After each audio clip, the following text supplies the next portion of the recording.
Okay, so let's get started. Now that we've all introduced ourselves, I'm Carl, I'm a realtor. I'm going to tell you some things that are right from my heart. I hope if you don't like it, just pass it, doesn't make a difference. I'm going to jump right into it. Tip number one. I learned this one right from Mike Ferry, and it's the most important one of all. Are you ready? You can't want it more than they do. You can't. You just can't want something more than somebody else does. It doesn't matter if it's a listing, a buyer, an agent, a group, a team, a company, whatever you find yourself with.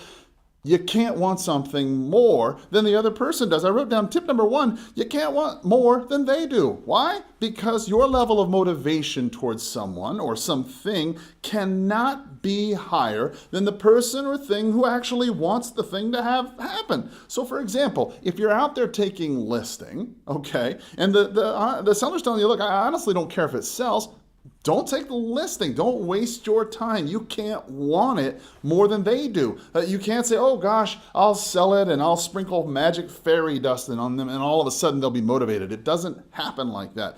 I wrote down, we all have to take listings we don't like or work with buyers that we may not appreciate. But that's not the same thing. That's versatility, right? Being able to work with a lot of different people in a lot of different situations in a lot of different ways that you're not accustomed to, that's versatility.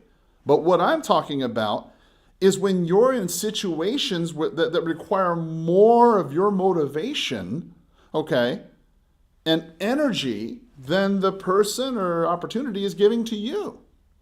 Here's what I wrote down. Number one, listings that never sell. We've all had those, right? We all know that listing, that career listing we've all had, right?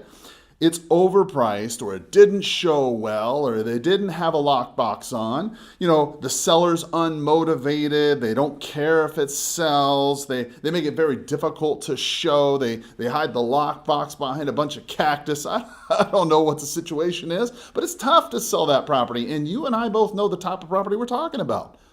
Why do we take those listings?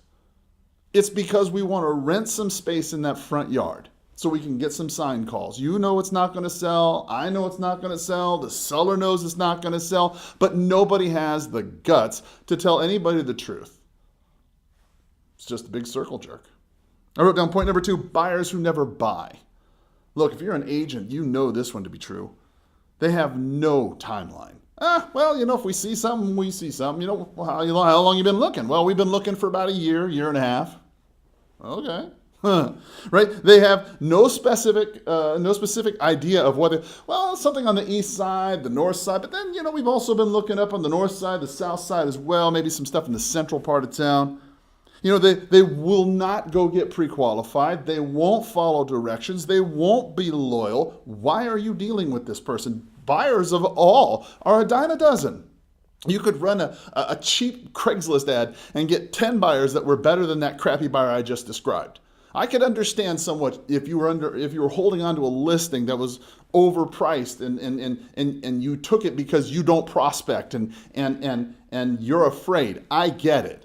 But there's no excuse to take a buyer that's unmotivated. Why do that? You might as well go get a Lyft job or work at Uber. I mean, good Lord, you're just carrying people around for money. It's the same thing. I wrote down three, agents, teams, and companies. This is going to be tough for some people. I get it, okay? Trust me, I've been there. I know what it's like. I've been an agent, team leader. I've been a solo agent. I've been in all those roles, and I know what it's like. And trust me when I tell you, a big piece of advice I can give you after 23 years to a professional agent like you, stay away from negative situations, watch your environment, and hang out with winners. Right? Hang out with people who you feel are going to lift you up and bring you to the next level because that's what you're going to need to get where you want to go. Listen, guys, I appreciate you hanging in there with me. If you have any specific comments, let me know what you think. But tip number one, you can't want it more than they do. Have a powerful sales day.